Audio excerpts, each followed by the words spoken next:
Une cargaison pour Monsieur Jackson Bordel. Ok, merci. Bon bah, je pense qu'on va en faire une vidéo, hein. Bon, faites pas plus durer, générique.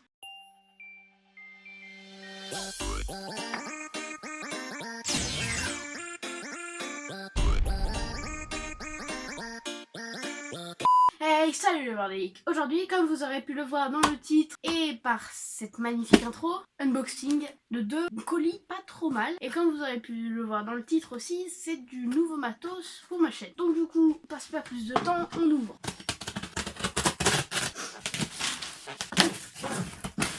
Ah oui, vous avez pu le voir que j'ouvre pas au couteau à beurre, hein. Bon, il est pas aiguisé, mais...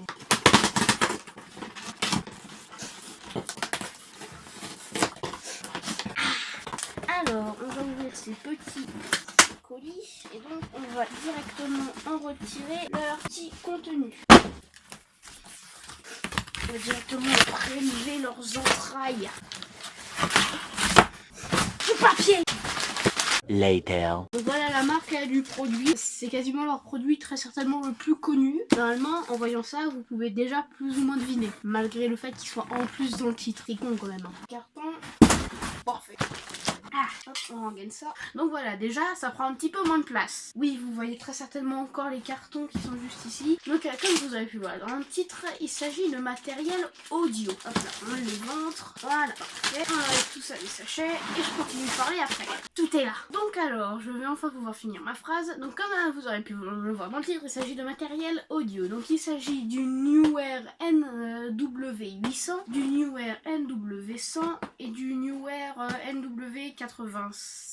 Mais en tout cas, vous inquiétez pas, je vous ai mis tous les liens pour acheter tout ce qui est ici dans la description. Alors, on commence directement l'unboxing avec ceci. Donc c'est le bras qui peut venir se mettre sur le bord d'une table pour maintenir le micro. Et bien évidemment, on ouvrira le micro à la fin. Donc du coup, on reprend le petit couteau suisse. C'est là que ça s'ouvre. Ok, il n'y avait pas de scotch, mais bon.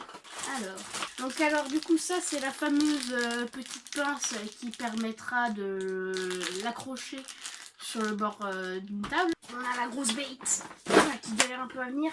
Ça, je vous présente à la fin. Alors ça, c'est pour accrocher des micros directement directement à ça. Donc si vous n'avez pas de cage araignée, enfin je sais plus exactement comment ça s'appelle. Donc normalement ça c'est une vis qui est universelle, donc normalement ça permet d'être accroché à un trépied ou n'importe quoi. Bon là j'en ai pas sous la main mais voilà. Mais quoi qu'il en est, avec le micro il y a tout ce qu'il faut pour éviter un maximum de vibrations. Du coup on met le carton ici et on déballe la bête. Donc du coup voilà le bras en lui-même. Donc c'est un bon bébé, il a une bonne taille, enfin il est assez dur donc à mon avis on peut mettre pas mal de poids avant qu'il se mette à flancher. Donc du coup on va directement l'accrocher avec ça. Toujours le petit côté barbare. Voilà, donc alors là on a un espèce de petit serre-joint donc qui est quand même assez large, donc ça permet de l'accrocher à des tables assez épaisses. Par contre cette table là est beaucoup trop épaisse, mais en même temps c'est pas vraiment une table qui est faite pour ça, c'est une table de jardin à la base, hein. Donc alors du coup on va directement visser cette partie là avec cette partie là. Donc du coup on rentre là dedans et on visse. Ah d'accord, donc c'est pas une vis, c'est qu'en gros, donc là il y a une petite molette et il va falloir la serrer là-dessus. Et donc comme ça me permettra en même temps de tourner un petit peu le micro par exemple en le desserrant. Donc voilà, c'est accroché. Et donc voilà, donc ici ça bouge, on peut le caler comme ça, et donc du coup le déplier.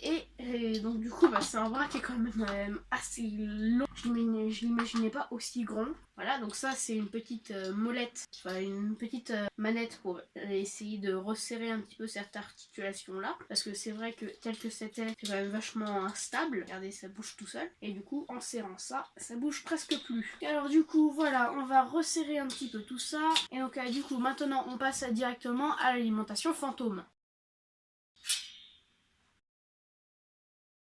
Ah merde! Ah oui non, donc je vais pas mis le bon côté. C'est pas ce côté-là qui vous visser là, c'est l'autre, enfin c'est la partie noire, c'est pas... Ouais, vous pouvez dire que je suis clairement un peu con dans les commentaires, allez-y, je vous laisse le droit.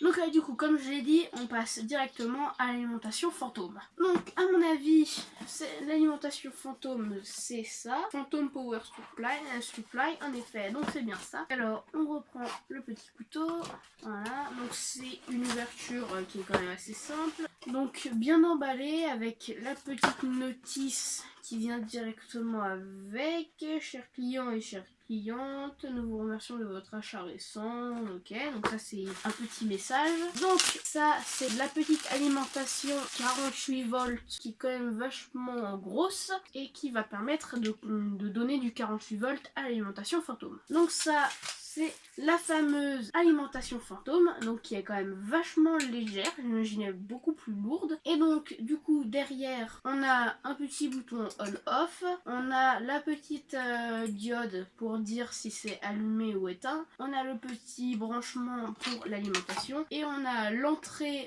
XLR et la sortie XLR. Et on peut aussi bien sûr, pas comme certaines autres alimentations fantômes que vous pouvez trouver sur Amazon, par exemple sa voisine direct sur le fil Amazon, elle est vendue avec un câble XLR mâle vers XLR femelle et donc du coup ça permettra de directement brancher votre micro. Et donc du coup oui, pour cette alimentation fantôme là vous en avez pour 15 ou 16 euros et ça vient donc avec l'alimentation fantôme et le câble XLR, alors que pour sa voisine sur Amazon ça vient seulement avec l'alimentation et donc sans le câble. Donc du coup ça me semble être un câble qui est quand même vachement grand, donc je vais pas le déplier maintenant.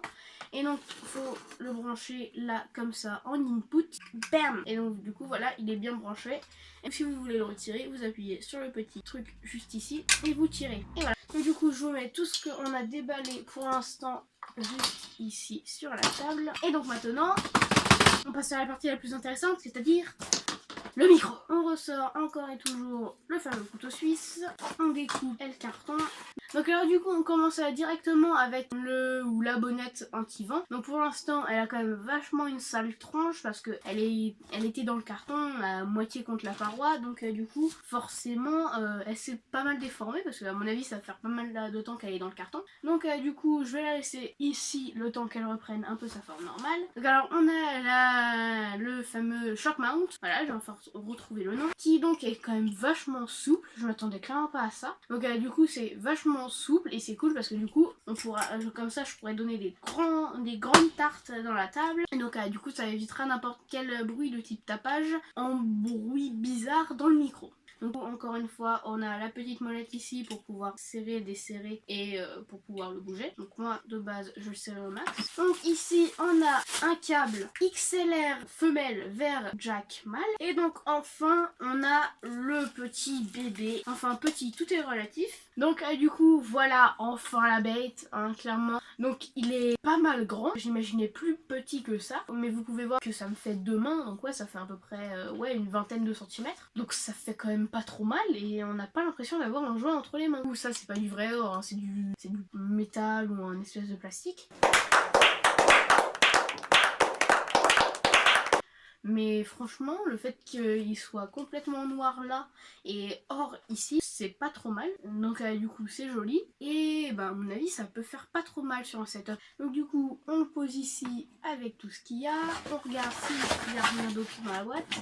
Il n'y a rien d'autre dans la boîte, on peut mettre tout ça de côté et donc on peut commencer à voir un petit peu à tout assembler. Vous savez quoi? Je vais rapprocher la cam, ça sera mieux. Donc alors du coup on a donc le magnifique micro, moi je trouve. Donc il y a cette partie là qui se dévisse aussi, je ne l'ai pas dit. Mais moi je vais pas le faire parce que sinon je sens que je vais finir par le péter. Donc du coup voilà, donc on a le magnifique micro comme je l'ai dit tout à l'heure. On a le shock mount, donc ça, donc voilà, vous ne l'avez pas bien vu tout à l'heure. Voilà, il bouge quand même assez bien. Donc du coup voilà, ça permet d'éviter maximum de bruit quand on tape sur là-dessus ou sur la table. Du coup on appuie sur les petites manettes qu'il y a juste là et on force un peu pour le rentrer. Voilà. Donc du coup maintenant ça on le met ici. Donc du coup ça on l'a déjà monté tout à l'heure. Donc du coup le fameux petit étau et donc du coup tout ça qui s'articule complètement. Et donc du coup bien sûr on va venir mettre le shock mount, on va venir le plugger. Voilà, on tourne, on tourne, on tourne, on tourne. Et du coup voilà, c'est parfait. Il est complètement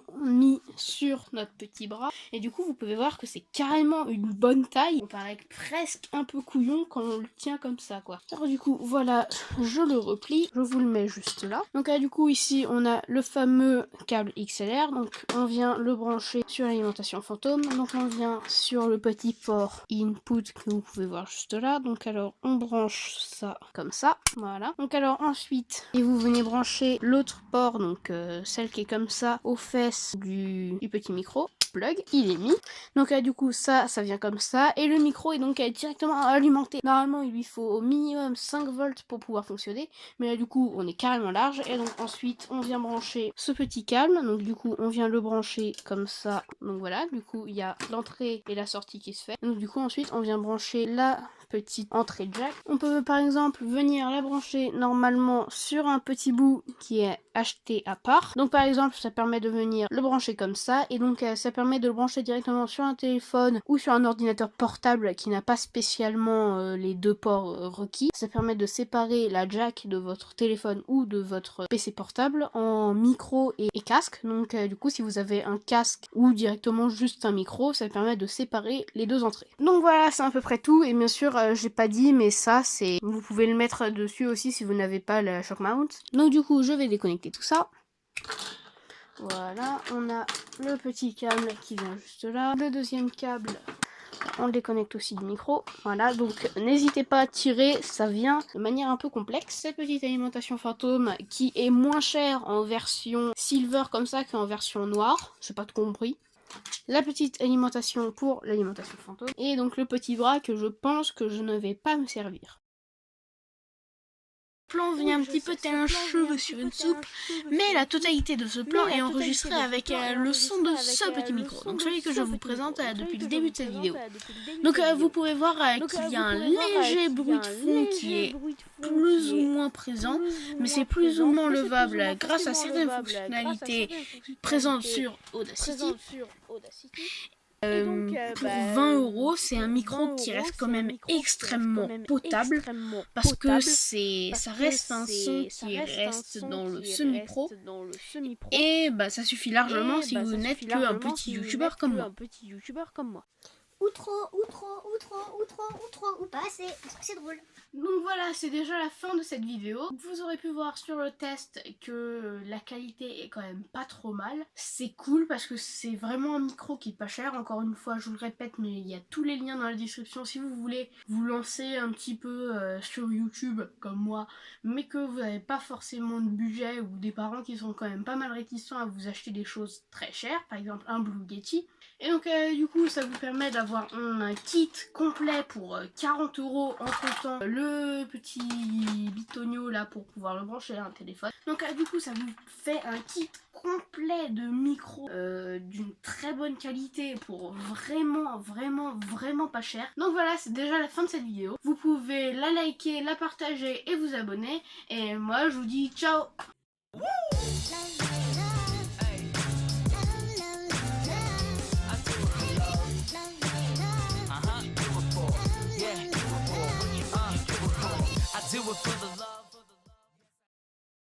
Ah oui, et normalement, prochaine vidéo, peut-être, je dis bien peut-être, une présentation d'objets imprimés en 3D. Après, je dis ça.